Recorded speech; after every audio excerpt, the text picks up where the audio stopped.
words. That's for sure. And rather than go and talk about the notes that I have, maybe just to share a few thoughts, a few experiences of having worked and lived on 4 different continents. And perhaps what that has meant to me, working and living on continents which come through, and countries, some of which, having worked in here for a number of years, I've lived in Canada and the US, I've lived in East Asia, in Singapore and Hong Kong, and of course I've lived for a long period of my life in South Africa. And I think that's been a huge privilege, being able to live and to work in different environments with different cultures and different contexts has been hugely developmental for me and my family. But for us, what does diversity mean? And the theme of this evening is to do with unity in diversity. And trying to understand both of those concepts can mean so many different things to different people. And in a way, watching those kids, fun is also diversity. The idea of having fun together with different people from different environments, from different cultures, having fun together. Diversity can be, and it has so many different meanings in different contexts. In some contexts, in some countries, diversity is about race. In other parts of the world, it's about culture. It can also be about gender issues. It can be about different nationalities, language, and age and religion.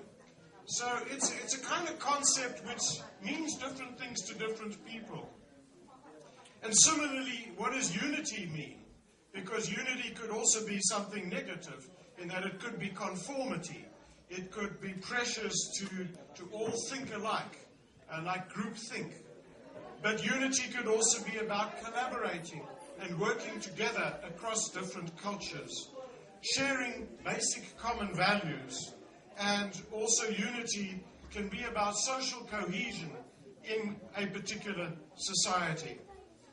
Certainly coming from South Africa, one's experience of in itself is very, very diverse for different people in different parts of our country.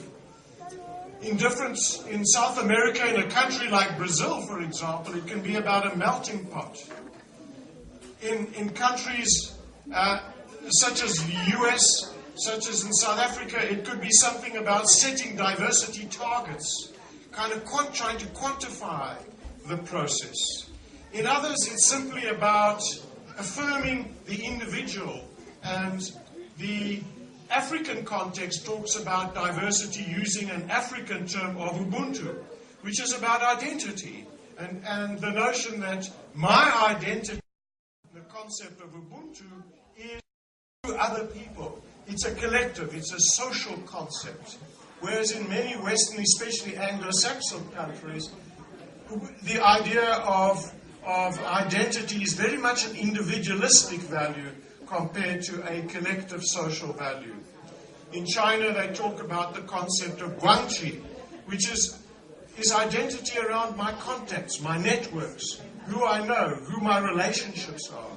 And in many, many societies, the idea of diversity is also about the incredible diversity of relationships.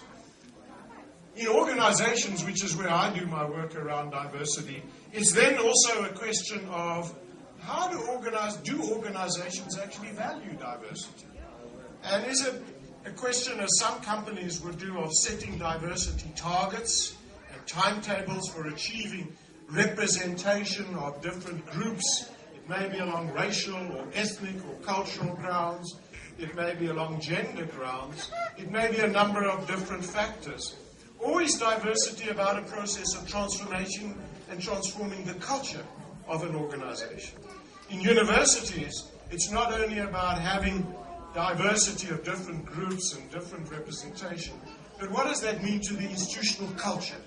And certainly where I come from, the process of change is also not only looking at representation issues and how many people are represented in different levels of organizations, but also about how do we actually transform the hearts and the minds and the values of people. And that's about a much more deeper and much more difficult challenge that we face.